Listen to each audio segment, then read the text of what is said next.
ये कहानी है पाकिस्तान के एक शहर कराची की, जहां दो भाई रहते थे। दोनों अपने कारोबार के धुरंधर अंडरवर्ल्ड डॉन दाऊद इब्राहिम के साथ उनका उठना बैठना था। इन दोनों भाइयों के इरादे सिर्फ पैसा कमाने तक सीमित नहीं थे। मकसद भारत की अर्थव्यवस्था को कमजोर करना और देश में आतंक फैलाना था। दाऊद के इशारों पर इन दोनों भाइयों ने फेक इंडियन करेंसी छापने का काम शुरू किया। नेटवर्क काफी बड़ा था। बांग्लादेश और नेपाल में इन्होंने अपने आदमी बिठा रखे थे। कराची में छपी फेक इंडियन करेंसी पहले वहां पहुंचती, फिर उसी रास्ते से नकली नोट भारत भेजे जाते थे। इसका सीधा असर एक तरफ इंडियन इकोनॉमी पर पड़ रहा था, महंगाई बढ़ रही थी, तो दूसरी तरफ इन्हीं फेक करेंसी से हथियार खरीदे जा रहे थे। इरादा था भारत में आतंकी हमले कराना। मीडिया रिपोर्ट्स बताती हैं कि अकेले साल 2010 के शुरुआती महीनों में करीब 1500 से 2000 करोड़ रुपए की फेक इंडियन करेंसी भारत के अंदर प्रवेश कर चुकी थी और यह सिलसिला वक्त के साथ और तेजी से बढ़ ही रहा था। अब साल 2016 का नवंबर महीना आ चुका था। इन दो भाइयों की जोड़ी हजारों करोड़ रुपए की फेक इंडियन करेंसी पहले ही छापकर स्टॉक में जमा कर चुकी थी। अगला कदम था इन नकली नोटों को भारत पहुंचाना, लेकिन तभी कहानी में आया एक ट्विस्ट। 8 नवंबर 2016 की रात करीब 8 बजे भारत के प्रधानमंत्री नरेंद्र मोदी देश को संबोधित करते हैं। ऐलान होता है कि भारत में 500 और 1000 के नोट अब बैन किए जाते हैं।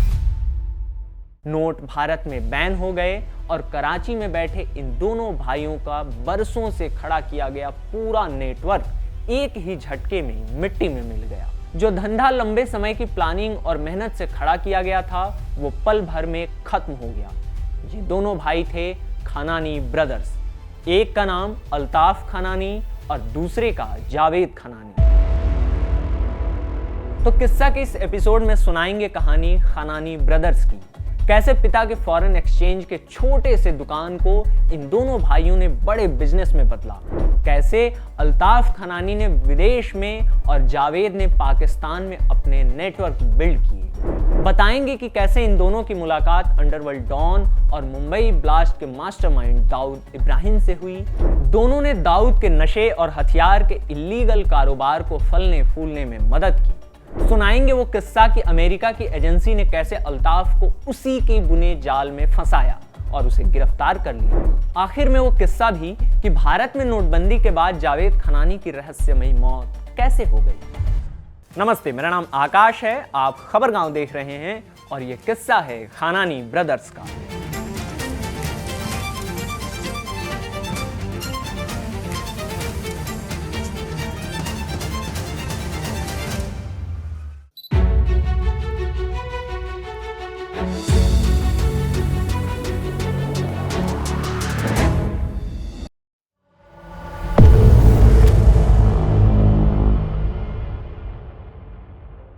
साल 1947 की बात है। भारत और पाकिस्तान का बंटवारा हो चुका था। चारों तरफ अफरा तफरी थी। लोग अपना घर, जमीन और कारोबार छोड़कर नई बनी सरहद लांघ रहे थे, पलायन कर रहे थे। इसी उथल पुथल के बीच गुजरात का एक व्यापारी परिवार भी पाकिस्तान पहुंचा। परिवार के मुखिया थे अब्दुल सत्तार खनानी। वो गुजराती मेमन समुदाय से आते थे।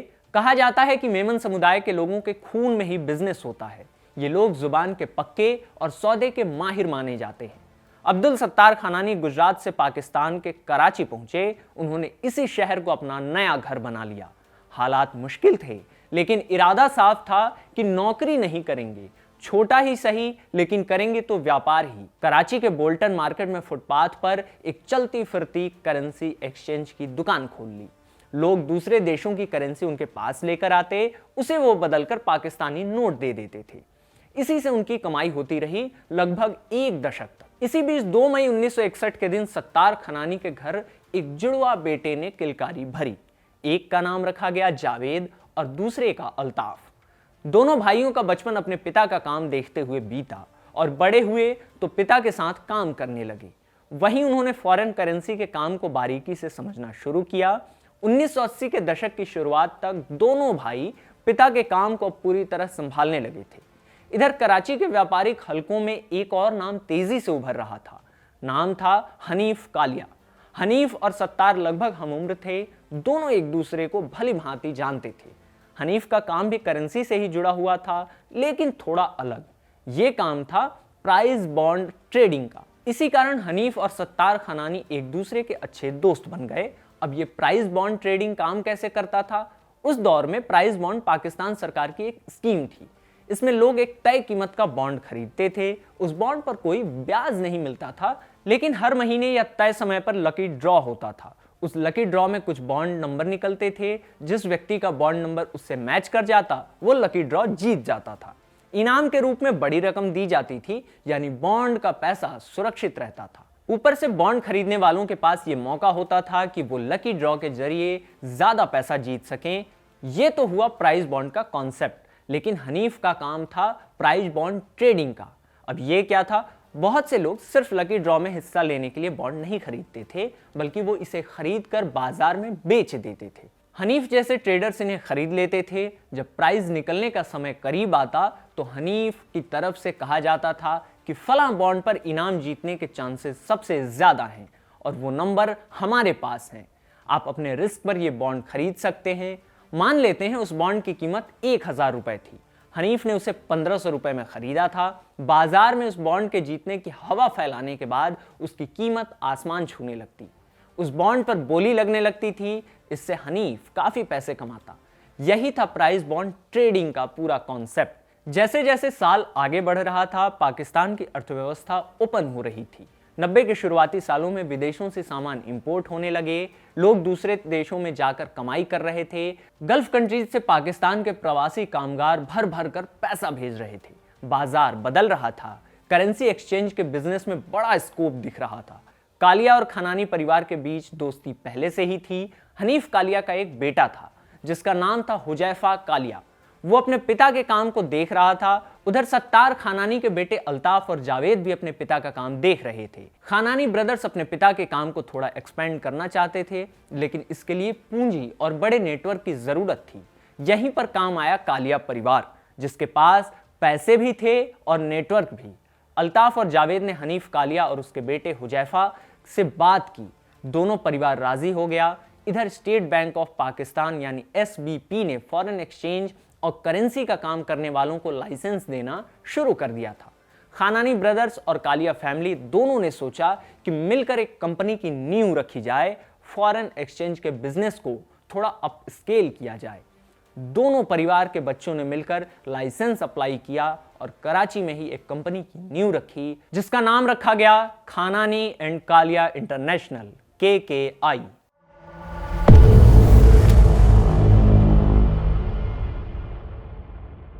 शुरुआत में KKI कोई बड़ी कंपनी नहीं थी। ये बस एक आम फॉरेन करेंसी बदलने वाली दुकान जैसी थी।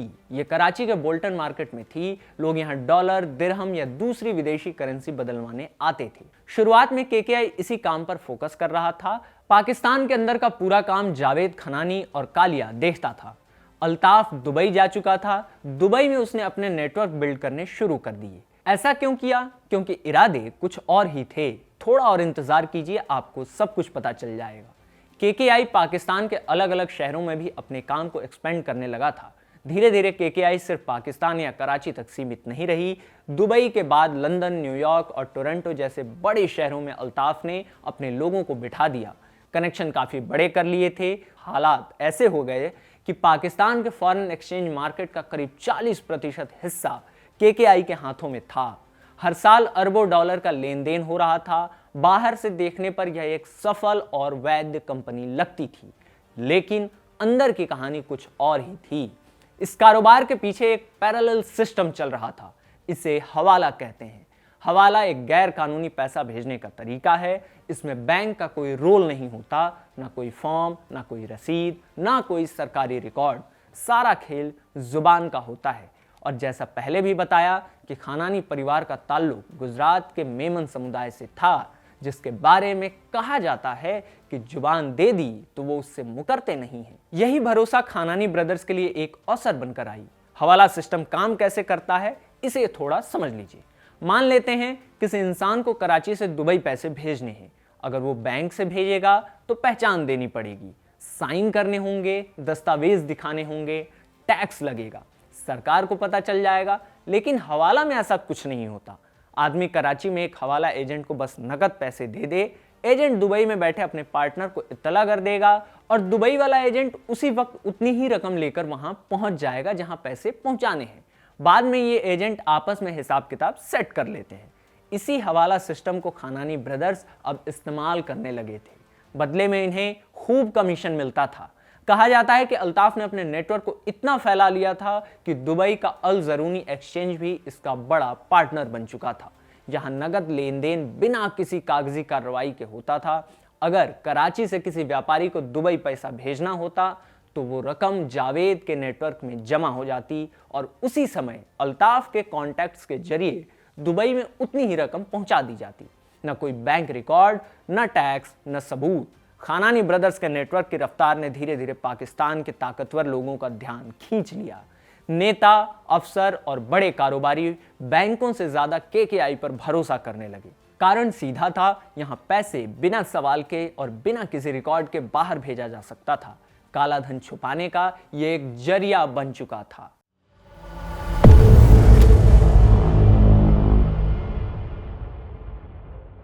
इधर साल 1993 में मुंबई ब्लास्ट के बाद दाऊद इब्राहिम दुबई फरार हो चुका था। आईएसआई उसे संरक्षण दे रही थी। बाद में यह सामने आया कि आईएसआई दाऊद और उसकी डी कंपनी यानी उसके साथियों को अपने साथ पाकिस्तान ले गई। मकसद सिर्फ एक था, उसे अपने देश में पालना पोसना और भारत के खिलाफ षड्यंत्र रचवाना। इसी दौर में केकेआई ने कारोबार के तमाम नियम और कायदों को और ज्यादा खुले तौर पर लांघना शुरू कर दिया। पाकिस्तान में पनाह ले रहे दाऊद के पास नशे, हथियार और उगाही से आया बेहिसाब पैसा था। लेकिन सबसे बड़ा सवाल यह था कि इस पैसे को दूसरे देशों में अपने लोगों तक कैसे पहुंचाया जाए। दाऊद को पैसा घुमाने के लिए बैंक सिस्टम से बाहर एक अवैध रास्ते की जरूरत थी। यहीं पर दाऊद की नजर दो भाइयों पर पड़ी जिनका काम उसके मकसद से पूरी तरह मेल खाता था। ये भाई खानानी ब्रदर्स थे, जावेद और अल्ताफ। दाऊद के लोगों के साथ इन दोनों भाइयों का उठना बैठना शुरू हो गया। दाऊद ने उन्हें अपने काम के बारे में बताया। दोनों भाइयों ने हामी भर दी। दाऊद के काम के लिए इन्होंने एक अलग संगठन ही खड़ा कर दिया। इसका नाम रखा गया खानानी MLO यानी खानानी मनी लॉन्ड्रिंग ऑर्गेनाइजेशन। इस संगठन का काम दाऊद का पैसा संभालना था और इसे भारत के खिलाफ इस्तेमाल करना था। इसका नेटवर्क कराची के सदर बाजार से लेकर दुबई के फ्री जोन, टोरंटो के सबबर्न प्लाजा और ईस्ट अफ्रीका के बंदरगाहों तक फैला हुआ था। मैक्सिको से आने वाले नशीले पदार्थों के पैसों को बैलेंस करना, खाड़ी देशों से आने वाले आतंकी फंड को रूट करना, लश्कर तैयबा और जैश ए मोहम्मद से जुड़े सिंडिकेट्स के अकाउंट सेटल करना और डी कंपनी के ग्लोबल ऑपरेशंस के लिए पैसा साफ करना, ये सारे काम खानानी ब्रदर्स अकेले देख रहे थे। कहा जाता है कि पाकिस्तान में कारोबार संभाल रहा जावेद खानानी बिल्कुल वैसा नहीं दिखता था जैसा हिंदी फिल्मों में आर्थिक तोड़फोड़ करने वाले विलन दिखाए जाते हैं। शांत स्वभाव, चश्मा लगाए हुए, अकाउंटेंट जैसी भाषा और ट्रेडर जैसी समझ। लेकिन जहां फिल्मी विलेन लंबे भाषण देते हैं, वहां खानानी चुपचाप अपने मकसद में लगा हुआ था। अमेरिकी ट्रेजरी की रिपोर्ट के मुताबिक ये दोनों भाई सालाना 14 से 16 अरब डॉलर तक की मनी लॉन्ड्रिंग करते थे, माने ब्लैक पैसों को व्हाइट करना। इस बात की भनक भारत और अमेरिका के खुफिया एजेंसियों को हो चुकी थी। साल 2008 तक अमेरिकी और भारतीय खुफिया एजेंसियों के आकलन एक जगह आकर मिल गए। केकेआई पाकिस्तान के डीप स्टेट के तहत चल रहे आतंकी, आपराधिक और राजनीतिक नेटवर्क का फाइनेंशियल स्विच बोर्ड बन चुका था। अगर आईएसआई को बिना फिंगरप्रिंट छोड़े पैसा इधर उधर करना होता तो यही काम जावेद और अल्ताफ खानानी करते थे। दाऊद इब्राहिम के लिए काम कर रहे खानानी ब्रदर्स ने उसके इशारे पर भारत के खिलाफ एक तरह का आर्थिक युद्ध शुरू कर दिया था। भारत में बेहद हाई क्वालिटी के फेक इंडियन करेंसी नोट्स यानी FICN की बाढ़ आने लगी थी। ये कोई लोकल स्तर पर छपे घटिया नकली नोट नहीं थे। ये लगभग असली जैसे दिखने वाले नोट थे जो सिक्योरिटी ग्रेड पेपर पर छपे हुए थे। इनमें वाटर मार्क और खास तरह के फाइबर तक लगे होते थे। हालात ऐसे थे कि कई बार ये नकली नोट ATM सेंसर तक को धोखा दे देते थे। दिल्ली पुलिस, NIA, DRI और BSF जैसी कई एजेंसियों की जांच एक ही पैटर्न पर जाकर रुकी। नकली नोटों की छपाई पाकिस्तान के अंदर सुरक्षित और स्टेट प्रोटेक्टेड फैसिलिटी में होती थी। वहां से ये नोट दुबई, काठमांडू, ढाका और कुआलालंपुर के रास्ते भारत भेजे जाते थे। इसके बाद इनका डिस्ट्रीब्यूशन डी कंपनी, लश्कर ए तैयबा के फैसिलिटेटर्स और बॉर्डर पार स्मगलर्स के जरिए किया जाता था। आखिर में पैसा सेटल होता था केकेआई जैसे हवाला हब्स के जरिए। बिजनेस वर्ल्ड में छपी एक रिपोर्ट के मुताबिक फेक करेंसी को भारत में पहुंचा रहे कुछ ऑपरेटिव्स को भारतीय खुफिया एजेंसी ने पकड़ा। इनमें से एक नाम था अब्दुल करीम टुंडा। अब्दुल लश्कर ए तैयबा के आतंकी गतिविधियों में शामिल था। अब्दुल और इसके साथ पकड़े गए आतंकियों ने खुलकर बताया कि कैसे आईएसआई के हैंडलर्स खुद high quality fake Indian notes की छपाई पर नजर रखते थे। ये नकली नोट उसी रूट से भारत भेजे जाते थे जिस रूट से हथियार और विस्फोटक भेजे जाते थे। बिजनेस वर्ल्ड में छपी रिपोर्ट के मुताबिक 2010 के शुरुआती सालों तक हालात और साफ हो गए। एजेंसियों के अनुमान के मुताबिक हर साल पाकिस्तान से 1500 से 2000 करोड़ रुपए की फेक इंडियन करेंसी भारत में दाखिल हो रही थी। हर एक नकली नोट एक साथ दो काम कर रहा था। एक तरफ ये जिहाद को फंड करता था, सेफ हाउस, लॉजिस्टिक्स, भर्ती और विस्फोटकों का खर्च इसी पैसे से चलता था। कहा जाता है कि 2008 के 9/11 मुंबई अटैक में सीधे तौर पर खानानी ब्रदर्स का हाथ था। दूसरी तरफ तेजी से बढ़ती करेंसी से रुपए की वैल्यू कमजोर हो रही थी, अर्थव्यवस्था पर इसका असर पड़ रहा था। किसी भी देश में अगर करेंसी की तादाद बढ़ती है तो इसका असर महंगाई पर पड़ता है, क्योंकि करेंसी की वैल्यू कम हो जाती है। खानानी ब्रदर्स का बिछाया हुआ ये एक तरह का असिमेट्रिक इकोनॉमिक वॉरफेयर था। इरादा भारत में अस्थिरता पैदा करना था।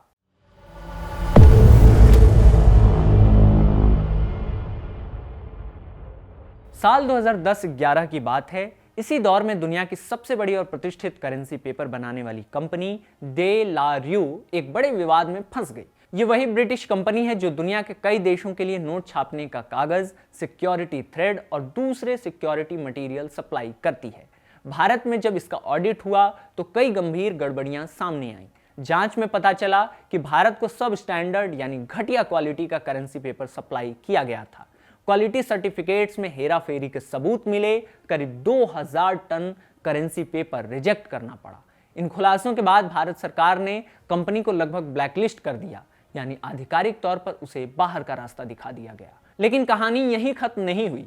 सरकारी खरीद का सिस्टम पूरी तरह से खुला और पारदर्शी नहीं था। इसी कमजोरी का फायदा उठाकर कंपनी ने सीधे सामने से नहीं बल्कि पीछे के रास्ते से सिस्टम में घुसपैठ की। कई बार ऐसा हुआ कि काम किसी दूसरी कंपनी के नाम पर मिला, लेकिन असल सप्लाई दे ला रियो से करवाई गई। कुछ जगहों पर सरकारी अफसरों ने नियमों को बहुत सख्ती से लागू नहीं किया, कहीं आंख मूंद ली गई, कहीं नियमों की ढीली व्याख्या की गई। इसी वजह से कंपनी कभी सिक्योरिटी थ्रेड के नाम पर तो कभी नोटों में लगने वाले दूसरे सिक्योरिटी पार्ट्स और मशीनरी के जरिए भारत की करेंसी व्यवस्था में बनी रही। इन्हीं शक और गड़बड़ियों को देखते हुए सीबीआई ने एफआईआर दर्ज की। जांच का सीधा सवाल यह था कि क्या कुछ अधिकारियों ने जानबूझकर नियमों को तोड़ मरोड़ कर दे ला रियो को फायदा पहुंचाया, यानी क्या सिस्टम के अंदर बैठे लोगों की मदद से ब्लैक लिस्टेड कंपनी को बार बार वापस लाया गया। लेकिन खुफिया एजेंसियों की असली चिंता कुछ और थी। जिस वक्त दे ला भारत में जांच के घेरे में थी, उसी दौरान पाकिस्तान से आने वाले तथाकथित सुपर नोट्स में एक अजीब समानता दिखने लगी। ये नकली नोट हूबहू भारतीय नोटों जैसे दिख रहे थे, खासकर उनका कागज और सिक्योरिटी फीचर्स। वही टेक्सचर, वही फील, वही एडवांस सिक्योरिटी एलिमेंट्स जो आमतौर पर दे ला रियो स्पेसिफिकेशन वाले नोटों में होते हैं। आज तक ऐसा कोई सार्वजनिक और ठोस सबूत सामने नहीं आया कि भारतीय प्रिंटिंग प्रेस या मशीनरी सीधे पाकिस्तान को बेची गई हो। लेकिन यह भी सच है कि ग्लोबल सप्लाई चेन कभी पूरी तरह सील नहीं होती। जब एक ही तरह का मटेरियल, मशीन और स्पेसिफिकेशन दुनिया भर में घूम रहा हो तो लीकेज के रास्ते अपने आप बन जाते हैं। या तो स्पेसिफिकेशंस की नकल हुई, या मटेरियल तक इनडायरेक्ट पहुंच मिली, या फिर ग्लोबल ब्लैक मार्केट मिडिलमैन के जरिए सब कुछ पहुंचा। तरीका जो भी रहा हो, नतीजा साफ था। पाकिस्तान की FICN यानी फेक इंडियन करेंसी नोट्स की क्वालिटी उसी समय अपने शिखर पर पहुंची जब भारत की करेंसी सप्लाई चेन सबसे ज्यादा कमजोर थी। और इस पूरे खेल को जमीन पर उतारने का काम खानानी जैसे हवाला ऑपरेटर्स ने किया। उन्होंने ये भी सुनिश्चित किया कि पैसे का कोई सीधा कागजी रिकॉर्ड न बचे। हवाला नेटवर्क के जरिए नकली नोट भी चले, पैसा भी घूमा और सिस्टम को अंदर से खोखला करने की कोशिश पूरी ताकत से की गई। अब आपको इस कहानी में थोड़ा पीछे लेकर चलते हैं, जब खानानी ब्रदर्स को जेल हो गई थी।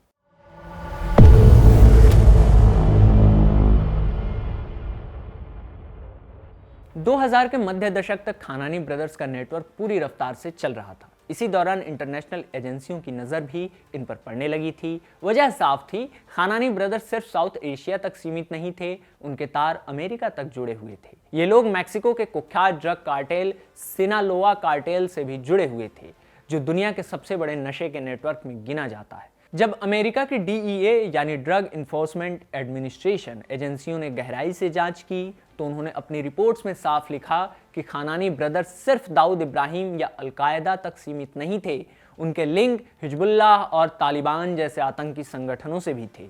इन सभी संगठनों का पैसा ग्लोबल हवाला नेटवर्क के जरिए इधर उधर घुमाया जाता था। 2000 के दशक के शुरुआती और मध्य वर्षों तक हालात ऐसे हो चुके थे कि इंटरनेशनल एजेंसियां अल्ताफ खानानी को दुनिया के सबसे बड़े मनी लॉन्ड्रर्स में गिनने लगी थी। अफगानिस्तान में हेरोइन पैदा करने वाले नेटवर्क का पैसा भी इसी सिस्टम से दुनिया भर में भेजा जा रहा था।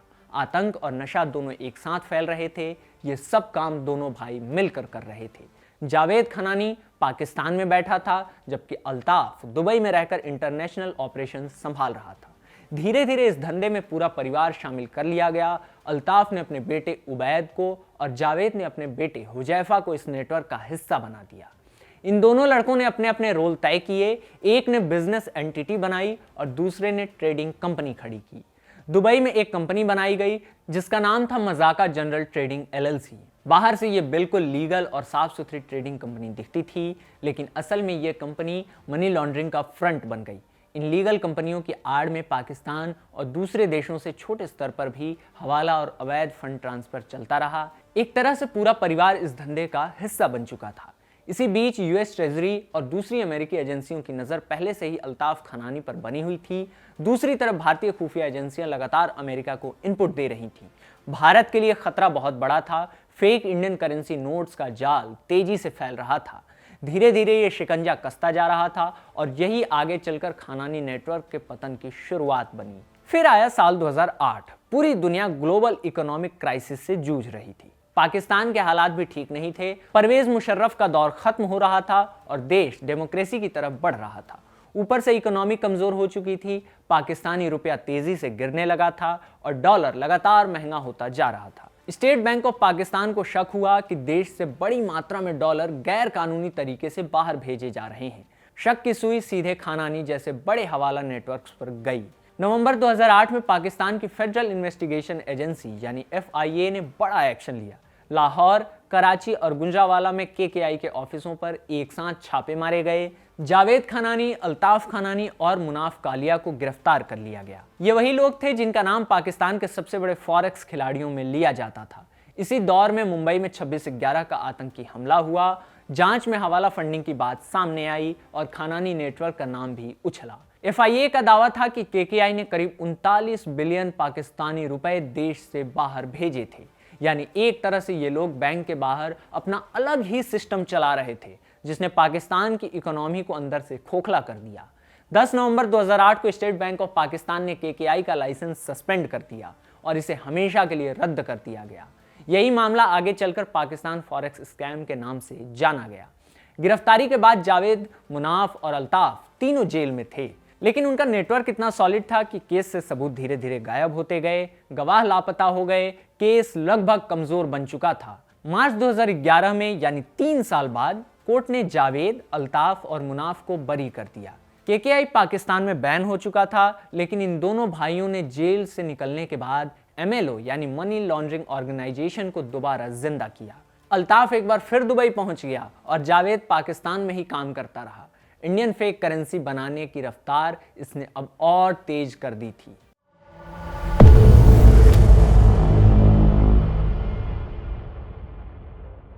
जैसा कि हम पीछे जिक्र कर चुके हैं कि पाकिस्तानी जांच एजेंसी FIA ने जब खानानी ब्रदर्स को गिरफ्तार किया था, उससे पहले ही अमेरिका की US ट्रेजरी और भारत की खुफिया एजेंसियां दोनों भाइयों पर नजर बनाए हुए थीं, खास तौर पर अल्ताफ खानानी पर। अमेरिका की डीईए और फाइव आइज अलायंस, जिसमें अमेरिका, ब्रिटेन, ऑस्ट्रेलिया, कनाडा और न्यूजीलैंड की खुफिया एजेंसियां शामिल हैं, उन्होंने अल्ताफ को लगातार ट्रैक करना शुरू कर दिया। वजह यह थी कि अल्ताफ एक बार फिर अपने नेटवर्क को इंटरनेशनल लेवल पर फैलाने में जुट गया था। जांच में सामने आया कि वो तालिबान और हिजबुल्लाह जैसे संगठनों के लिए भी अब काम कर रहा था। अमेरिका इसे थ्रेट की तरह देख रहा था। अब बस उसका मिशन था कि किसी भी सूरत में अल्ताफ खनानी की गिरफ्तारी। डीईए और ऑस्ट्रेलियन पुलिस ने मिलकर एक बेहद गोपनीय योजना बनाई। यह एक कोवर्ट ऑपरेशन था। एजेंसियों को पता था कि अल्ताफ को पकड़ना लगभग नामुमकिन है, इसीलिए रास्ता बदला गया। डीईए एजेंट्स ने खुद को ड्रग स्मगलर्स के रूप में पेश किया। नकली पहचान, नकली नेटवर्क और नकली कहानी के साथ वे अल्ताफ के ड्रग नेटवर्क में घुसपैठ करते हैं। धीरे धीरे बातचीत शुरू होती है, भरोसा बनाया जाता है। फिर एक दिन एजेंट्स अल्ताफ से कहते हैं कि उनके पास करोड़ों और अरबों डॉलर का ड्रग मनी है जिसे उन्हें क्लीन करना है। बदले में अल्ताफ को भारी कमीशन देने की बात होती है। शर्त बस इतनी थी कि पैसा दुनिया भर में घुमाकर वापस पहुंचाया जाए। अल्ताफ मान जाता है। वो इतना कॉन्फिडेंट था कि उसे जरा भी अंदाजा नहीं हुआ कि सामने वाले लोग असल में डीईए के अंडरकवर एजेंट हैं। उस वक्त उसकी बातचीत एनक्रिप्टेड ब्लैकबेरी और स्काइप पर होती थी। हर कॉल, हर मैसेज, हर ट्रांजैक्शन को डीईए चुपचाप रिकॉर्ड कर रही थी।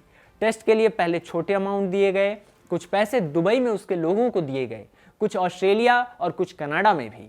नतीजा वही निकला जिसकी उम्मीद थी। कुछ ही दिनों में पैसा उनके पूरे नेटवर्क से घूमता हुआ पूरी तरह क्लीन होकर वापस पहुंच जाता था। अल्ताफ अपना कमीशन काट लेता, लेकिन वो भूल चुका था कि इस बार हर ट्रांजैक्शन सबूत बन चुका है। अब जाल पूरी तरह बिछ चुका था। डीईए ने आखिरी चाल चली।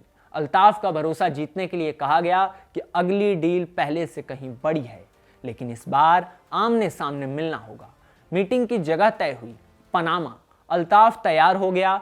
सितंबर 2015 में जैसे ही अल्ताफ खनानी पनामा एयरपोर्ट पर उतरता है, अमेरिकी एजेंसियां उसे वहीं गिरफ्तार कर लेती हैं। इस तरह don of money laundering Altaf Khanani America के हत्थे चढ़ गया। जिस आदमी को सालों तक कोई छू नहीं सका, वो अब अमेरिका के कब्जे में था। मियामी की जेल में उसे रखा गया। भारत के लिए ये एक बड़ी कामयाबी का पल था, क्योंकि इस पूरी कार्रवाई के पीछे भारतीय खुफिया एजेंसियों का अहम योगदान था। अल्ताफ और जावेद से जुड़ी ज्यादातर जानकारियां भारत ने ही अमेरिका को दी थी। इसी के साथ अल्ताफ खानानी और उसके पूरे नेटवर्क को ट्रांजिशनल क्रिमिनल ऑर्गेनाइजेशन घोषित कर दिया गया। खानानी एमएलओ को पूरी तरह बंद कर दिया गया। आतंकी संगठनों से उसके रिश्ते आधिकारिक तौर पर साबित हुए। उस पर सख्त अंतर्राष्ट्रीय प्रतिबंध लगाए गए और यहीं से खानानी नेटवर्क की अंत की शुरुआत हो गई। एक ऐसा नेटवर्क जिसने सालों तक पैसा, नशा और आतंक को एक ही सिस्टम से चलाया था, अब इतिहास बनने लगा था।